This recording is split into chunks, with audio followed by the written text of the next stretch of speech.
I think the invitation is, instead of trying to change uncomfortable feelings into more loving feelings, or more uncomfortable parts of myself into more loving parts of myself, can we begin meeting ourselves as love meets us? We don't have to like the parts, we don't have to like how we feel, but can we see that when we suffer or are the most uncomfortable, we're in the greatest need of the love that we need to be whole and to remember how whole we truly are. And so every time we are sensing thoughts or emotional reactions, these are the parts of self that are begging for the remembrance of spirit. Hi, I'm Deborah Rozman, and a warm welcome to our listeners. Each month for the Ad Heart podcast, I have the privilege of interviewing individuals who are contributing to the creation of a more heart based world. And my guest this month is Matt Kahn, a teacher, healer, speaker, and author of the highly acclaimed books, Whatever Arises, Love That. Everything is here to help you, and the universe always has a plan. They've been translated into more than a dozen languages, but I'm mostly interested in his newest book, All for Love, The Transformative Power of Holding Space, which won a Gold Ippy Award, independent publishers, and is topping bestsellers lists. Matt has become a YouTube sensation with his healing and often humorous videos with 22 plus million YouTube channel views. And people are finding relief from the challenges of daily life through his heart centered messages and solutions that ignite, delight, and unite. Welcome, Matt. Welcome to our podcast. Well, our topic is love in action, and it's going to be released right before Christmas. And I thought this was such an opportune time. When we look at the world, we can wonder how possibly can love heal all the divisions going on, divided by race, gender, sexual orientation, identity preference, opinions, polarizing about political views, moral and social chasms. It goes on, and the pain and confusion. But you see our differences as golden opportunities to explore the depth of our interconnectedness. And love and beauty and unity are wonderful ideals. So the question is, how do we get there?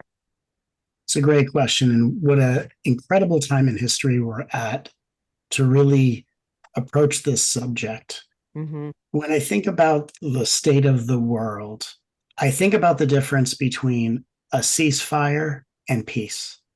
Like, we have two countries that are colliding and clashing. A ceasefire means they both agree to stop hurting each other. Peace is actually different from a ceasefire, because what we've seen historically is you have countries that can agree to stop warring, but then there's some conflict that brings the war back into action. True peace is actually when two opposing sides agree to mutually serve the needs of the other side. So, for example, if I'm having a disagreement with someone, I could be in conflict with them because I could say my side is more valid, if only they can see my side, and they're probably thinking the same thing. But if I take an interest in what the other person needs, and if I decide to give of myself and say, hey, despite our differences, here's what I'm going to give of myself to serve the needs that you have over there. And if they can agree to serve my needs, we both can be in a state of peace. But even if they don't agree, I'm choosing to step into the frequency of peace. I'm bringing greater heart coherence by, instead of focusing on what point I have to prove or what I think is more relevant in either of our narratives, I'm focusing my attention on what do I have the power to give to support the needs of the other side. Because when we look at war beyond the political theater, we're looking at two opposing sides that both have disparity in needs. And if we as a world can start serving the needs of each other, we can start to serve our own needs by learning how powerful we are to be helpful in the lives of others. We start to develop such heart coherence that we actually don't need to find common ground with the differences of others. It's just that we don't let differences get in the way of serving the needs of another person, giving them a course corrective experience of the other not being scary, not being an enemy, but that when we open up to the other can be a support system, and then they get inspired to be more helpful instead of maintaining their standpoint of hurt. So I truly believe that the way we help the world in a state of division like this is that those of us who are already anchoring heart coherence, we step forward to give other people a course corrective experience of other instead of other being unknown, foreign, or scary. We become a resource they didn't know they had. Beautifully said. I'm hearing you say those of us who are aware enough Yes. to do that, because if you look at the Ukraine-Russia conflict, you look at Mhm. the historical Jewish conflict with the Arabs, I mean, that goes back thousands of years, and Absolutely. there hasn't been much care about the other's needs. It's been me or them, and who's going to win. Absolutely. And yet, I think one of the things we have to ask ourselves, and I totally agree with you, is why is this playing out in the awareness or being witnessed by a world of beings that are at various evolving levels of consciousness? Now, for some people, what they see in the world is going to confirm their most limited beliefs. That's going to put them into fight, flight, and survival mode. But for those that are going through the awakening of heart-centered consciousness, for those of us that are stepping forward to really be the change we want to see in the world, our witnessing of this ancient clashing and colliding of differences gives us an opportunity to respond differently. And beautifully, those of us that are here to respond differently are in a position to respond differently, where there are people in those countries that really don't have the awareness or the space from intensity and battle to be able to right now respond differently. So we lead the way responding differently. We create, as you would say, a heart coherence, a greater field that allows even those in conflict to begin responding differently, and we ripple it out. And it really begins with those of us who are witnessing from the sidelines and say, what energy can I bring forth so we can, instead of repeating the past, we can begin rewriting it. Yes, enough is enough. Right. And so that means we have to, when you say that to yourself, I know I did when I was 21 years old about something like, I dug deep in my heart, and that's when my whole life started to change. It clicked on something in the universe and things change. And I think that's true of the physics of consciousness and how it works. And, you talk about people remaining aligned with their highest truths and values while Yes. holding space for the experience of others. Yes. Say more about that. How do you suggest people do that? Well, I think the first step, when someone hears this opportunity to be the change they want to see in the world, a lot of people will think easier said than done, or waiting for other people to do it. But really, the shift that I have been teaching for so many years, because when I came into this field, there were so many different goals people had spiritually, but they had this many paths to seek it, but not to actually become it. And what I began bringing forth from the universe, and really what became just a spontaneously ripe in my awareness, was that the unhealed wounds within ourselves are actually reminders of when we need more self-love, and that the more we love ourselves, the more connected to source energy we happen to be. Because if source is infinitely wise and infinitely loving, every time we love ourselves, we're putting ourselves on the same side of spirit to experience oneness through the emotional body, instead of feeling separated from source or less than that frequency. And so when we hear invitations like this, the first opportunity is to help ourselves. And can we start to see when my mind is agitated with mental clutter, instead of trying to avoid it, what if I treated all parts of me like a child in need? And what if when my mind is noisy, it's a reminder to stop and love my mind? What if when my emotions are triggered, it's an opportunity to release those cellular memories by loving my heart? And really, the invitation I like to offer, because what happened to me in my spiritual journey is I had spontaneous awakenings and connections to the universe. I knew the universe to be infinitely wise and infinitely loving, but I was perplexed that there were so many different paths to a wise, loving source that always weren't the most loving approach to that connection. So, what struck me was that if we're here to remember a wise, loving source, then the path to that remembrance must be just as loving. So, instead of battling our minds, instead of trying to pry our heart chakras open, what if whatever arises is here to be loved? And what happens is, as we love ourselves more, not less, we find ourselves holding space, right? We're not battling, we're not judging, we're not trying to exchange one human experience for a higher spiritual experience. We're actually loving those parts in ourselves. And it's actually a training ground that as we love ourselves, it makes us more patient and tolerant in being able to, what I say is hold space, but really what that means is to be present with the healing experiences other people are going through that may or may not translate into them acting from their highest conduct or character. And without putting ourselves in a space to be taken advantage of, to really observe through the eyes of compassion how everyone is on a healing journey, maybe not always processing it in the highest consciousness, but if we love ourselves as a regular practice, we're able to hold a loving space and guide people through their healing journey, often a healing journey they don't even know they're on. No, I love that. I think what you're suggesting in the theme love in action, Yes. it's not separating the love you feel for anything from anything else, because love in action would be applying or feeling, or at least the attitude of love, if you can't always evoke the emotion, Right. to whatever comes up inside you or with others. And that can be an exercise for people to say, well, how do I love the terrorist? Or how do I love Right. somebody else's actions that are hurtful to others? And how then do I even love myself, the areas where I've made mistakes and feel guilt or hurt or pain, or where someone's hurt me?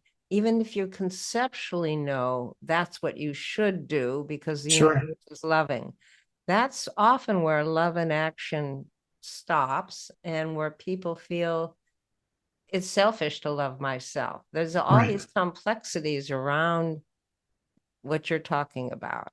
Absolutely. And I think that one of the biggest misunderstandings about love is that it gets mixed up with like, right? Like when we are loved by our family, it means they like and approve of me.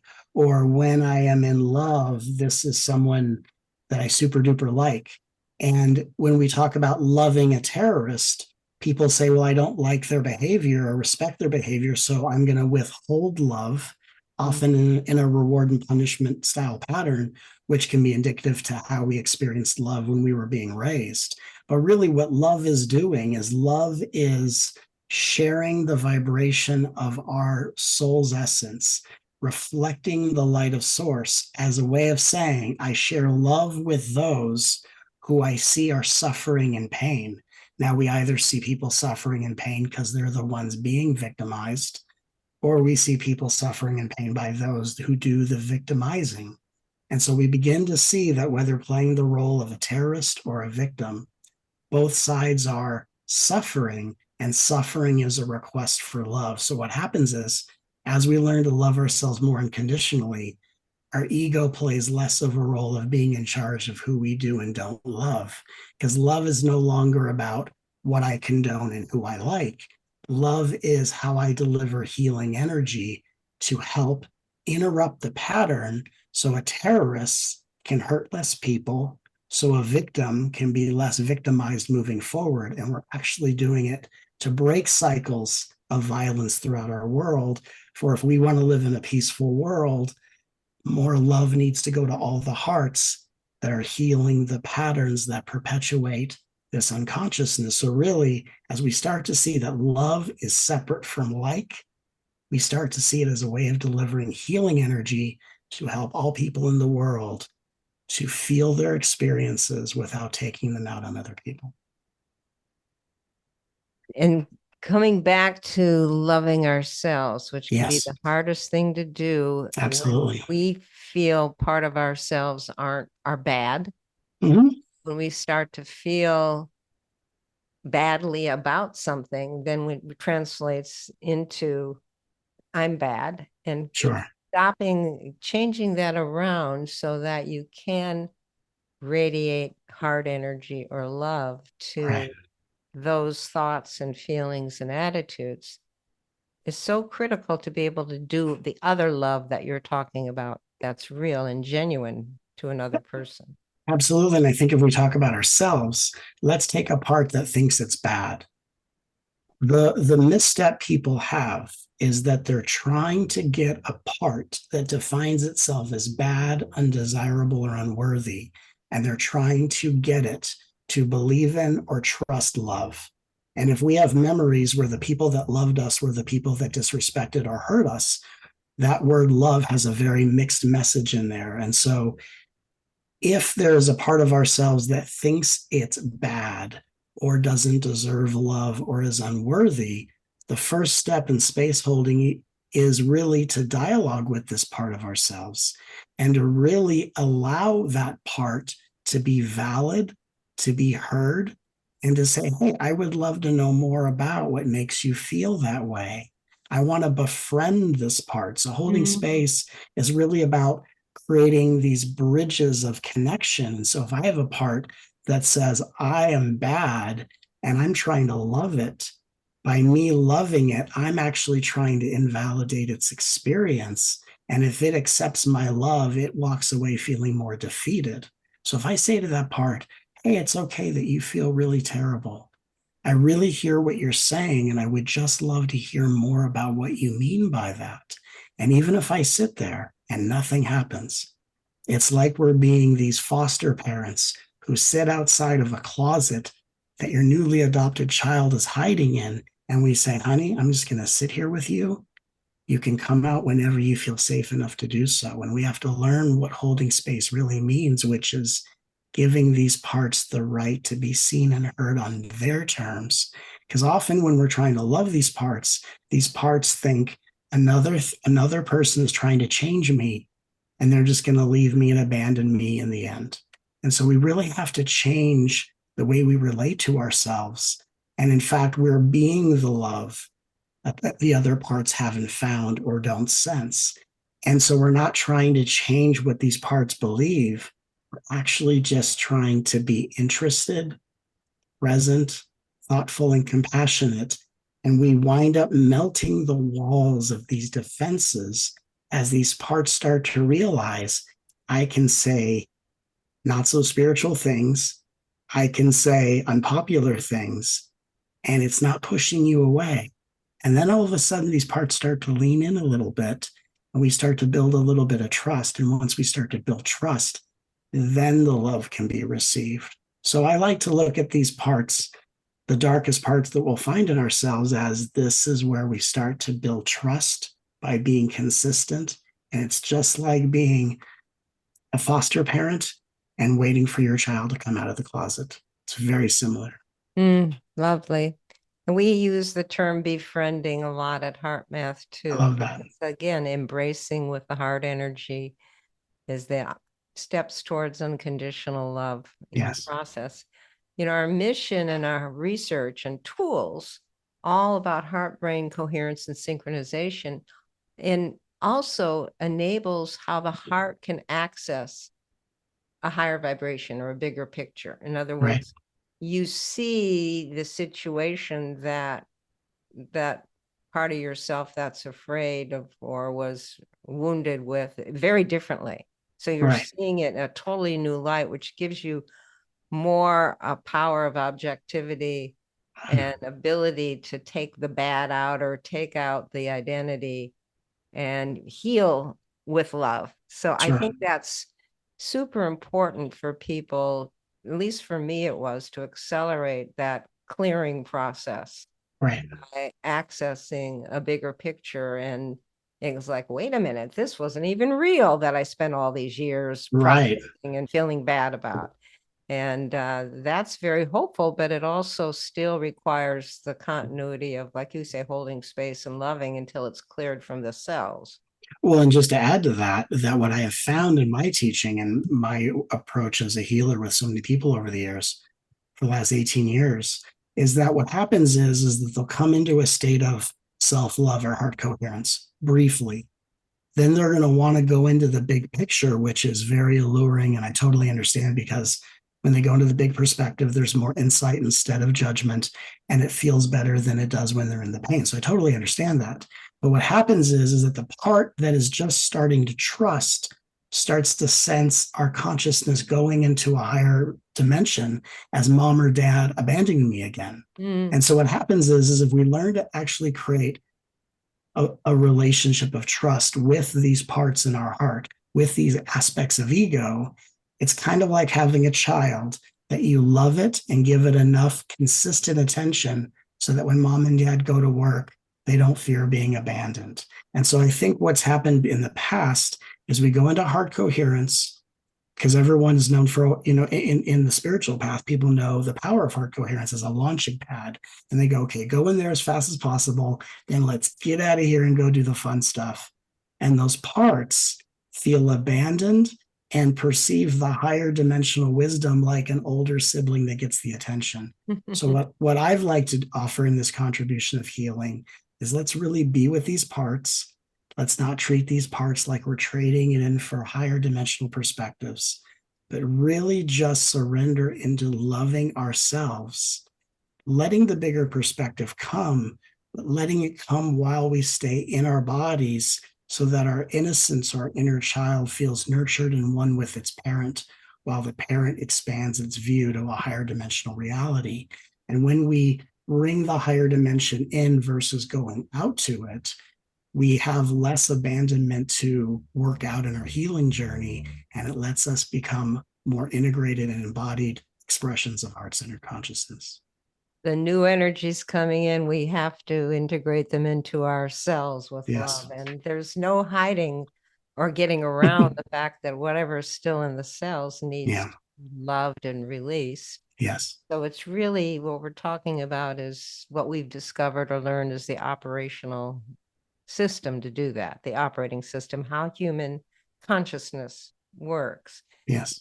And, we're all having to navigate this current transitional, tumultuous time in the world where old structures, the old stuff are breaking down, old stuff that we thought we healed and cleared dozens of years ago or more recently is coming back up.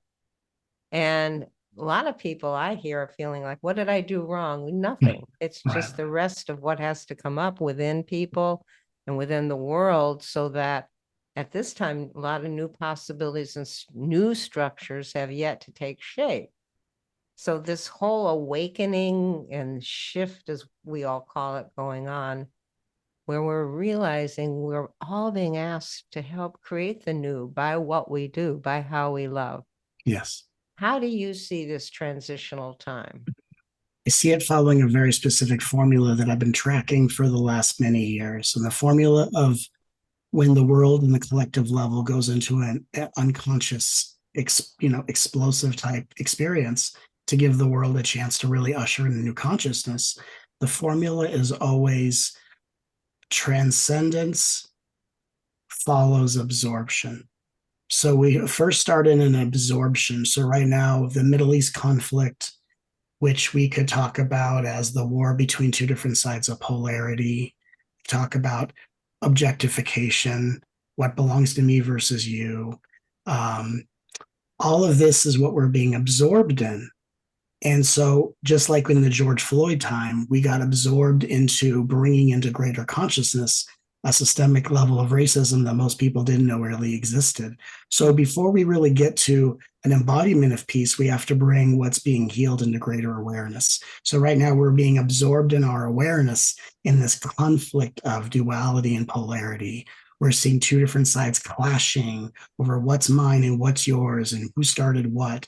And we're really seeing these two sides clash. We're all being absorbed into the clashing of polarity. So, what then follows that clashing is the harmony, the oneness that comes out of the two different sides. And so, transcendence is like a gravity that carries us into the harmony. And we're building up the pressure for that release in this time of absorption. So, when I'm working with so many people around the world in my audience, just like you all are, it's really about how do we allow ourselves to move through this stage of absorption in the most heart-centered way, right? How do we relax our nervous systems, and how do we train our nervous systems to identify with the love we give ourselves and not just empathing the energy of the world around us? And so that's really the work at hand, and really why loving ourselves in the way I'm describing it is more essential now than it ever has been before, because we're going through these stages of absorption so we can be totally aware of what's been under the rug for so many years and lifetimes. And as we become aware of it, it builds up this pressure for an inevitable release that brings us all to a higher level of peace and unity consciousness, where more and more people in this world can begin acting from this space as we start to recreate the world from the inside out, from this new degree of unity consciousness, or as we would say, heart coherence. Yeah, beautifully said. Thank you. Well, as you know, Heart Mass about our personal heart coherence, social coherence between families, others, getting along with each other. Yes. I mean, if we don't learn to get along, nothing will change. And like you started off by talking about that, really. And then global coherence, Yes. how we connect with that interconnectivity with nature, with the earth, and facilitate this heart field environment to help accelerate this shift to love and care and compassion, caring for self, caring for the world. Yes. And I really honor what you're doing. We're all in this together, doing it in the way we're guided to. So let's all do a heart meditation together. Sure. And connect with our own hearts connection to this shift going on. So let's just breathe in some love. Get still inside.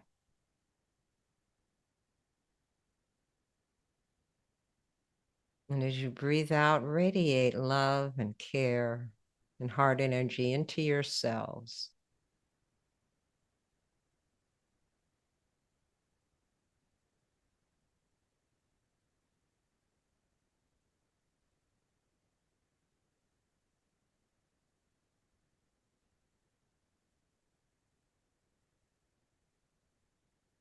See your heart energy and love embracing and accepting all that's in your cells.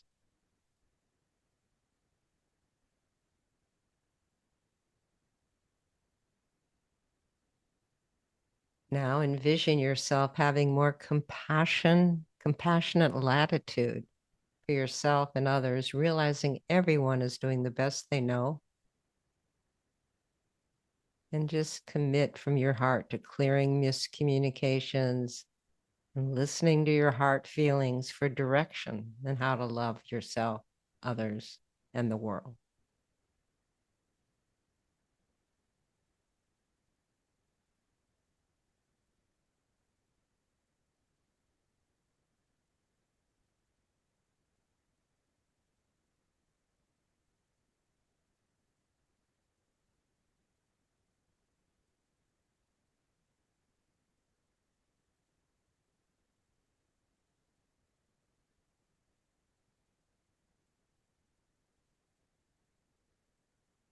Now breathe in what your heart's direction is, what your heart's guiding you to do, and step into putting that love into action by breathing that intention into the earth.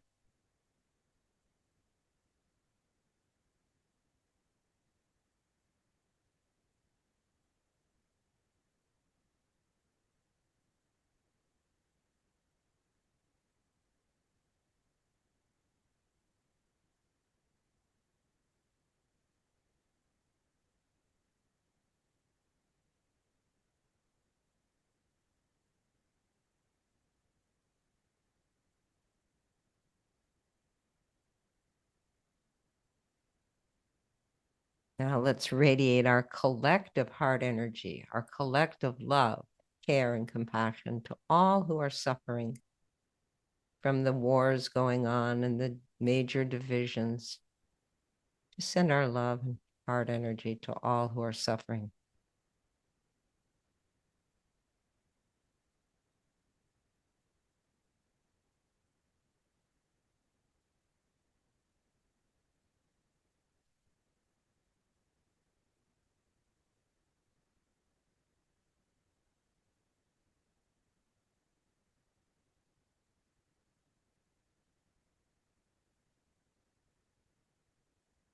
And now let's close by co-creating a reservoir of heart energy that each of us can tap into as needed over the next month to help reconnect with our heart's guidance and direction.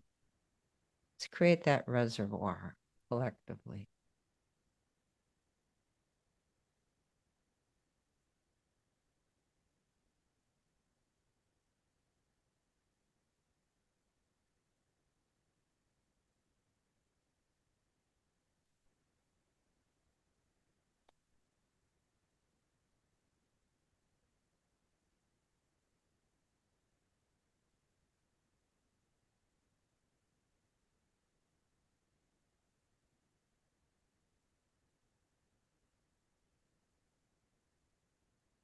Thank you all so much for sharing that heart meditation with each other and with me and Matt. Matt, is there anything else you'd like to share with our listeners? I think at this pivotal time in history, and again, thank you so much for that beautiful meditation and this opportunity to connect with you and everyone who's listening. I think the invitation is, instead of trying to, and this is the common notion, change uncomfortable feelings into more loving feelings, or more uncomfortable parts of myself into more loving parts of myself, can we begin meeting ourselves as love meets us? We don't have to like the parts, we don't have to like how we feel, but can we see that when we suffer or are the most uncomfortable, we're in the greatest need of the love that we need to be whole and to remember how whole we truly are. And so every time we are sensing thoughts or emotional reactions, these are the parts of self that are begging for the remembrance of spirit that we can usher in by loving ourselves more, not less. And so it's not trying to go from being one kind of person to a more loving kind of ego character, but allowing all parts of self to show us when and where to send love more often, and to really remember that our personal bodies are the map of the world. And while we are loving the parts that call out for love individually, we're also sending love to the parts of the world where conflict is being eased by the light of unity. So we are both healing ourselves individually and answering the prayers of the world to send love where healing energy needs to go, one I love you at a time. Thank you so much. Lovely. Well, as a gift to our listeners, I want to remind you all that you can get free access to the HeartMath experience, which provides some helpful techniques for doing what Matt's saying. It's an amazing online video course connecting with your deeper heart's intuitive guidance, loving yourself, and your next steps from your own heart's direction. And if you want to have more learning on heart-centered living, you can check out the new HeartMath app at your app store. Every Tuesday of every month, we publish a new Ad Heart episode. So be sure you subscribe so you don't miss our next guest and topic. And Matt, I've thoroughly enjoyed this dialogue we've had, and thank you so much for your heart and care. Oh, thank you likewise. It's my honor. Thank you for listening to the Ad Heart podcast. Be sure to subscribe so you can catch the latest episodes. If you're wanting even more heart-inspired content, find us on Facebook, Instagram, YouTube, and LinkedIn. Look for HeartMath and also the HeartMath Institute. Both organizations are committed to helping activate the heart of humanity.